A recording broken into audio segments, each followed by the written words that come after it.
তো গাইস অনেকদিন পরে আমি ভিডিওটা আপলোড করলাম। তো অনেকদিন থেকে ভিডিও আপলোড করা হয় না, তো আজকে একটা ভিডিও আপলোড করছি। দেখতে পাচ্ছি আনবক্সিং করছি। একটা আমি সাবওুফার অর্ডার করেছি 8 ইঞ্চি 150 ওয়াটের। তো এই 150 ওয়াট সাবওুফারটা আমার প্রাইস নিয়েছে 1000 টাকা। তো কোনো ব্র্যান্ডেড নয়, নন ব্র্যান্ডেড একটা সাবওুফার। তবু এটা ভালোই দেখলাম, মোটামুটি কোয়ালিটি রয়েছে। তো সাবওুফারটা ওজনও ভালোই ওজন রয়েছে এটাতে। ম্যাগনেটটাও বড় সড়ো ম্যাগনেট রয়েছে, 8 ইঞ্চি হিসেবে ঠিকঠাক ম্যাগনেট।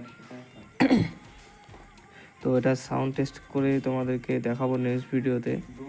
তো আমি সাউন্ড টেস্ট করার পরেই আমি ভিডিওটা আপলোড করছি, না হলে যদি সাউন্ড কোয়ালিটি ভালো না হতো রিটার্ন করে দিতাম, ঠিক আছে। তো সাউন্ড কোয়ালিটি ভালোই আছে, তোমাদেরকে নেক্সট ভিডিওতে দেখাবো এটার বেস কীরকম। পুরো আমার ঘরে একদম পুরো ঘর শুদ্ধ কেঁপে ওঠে, এরকম সাউন্ড দেয়, ঠিক আছে। ফুল সাউন্ড দিয়ে বাজানো যারা। তো ভিডিওটি কেমন লাগলো নেক্সট ভিডিওতে তোমাদেরকে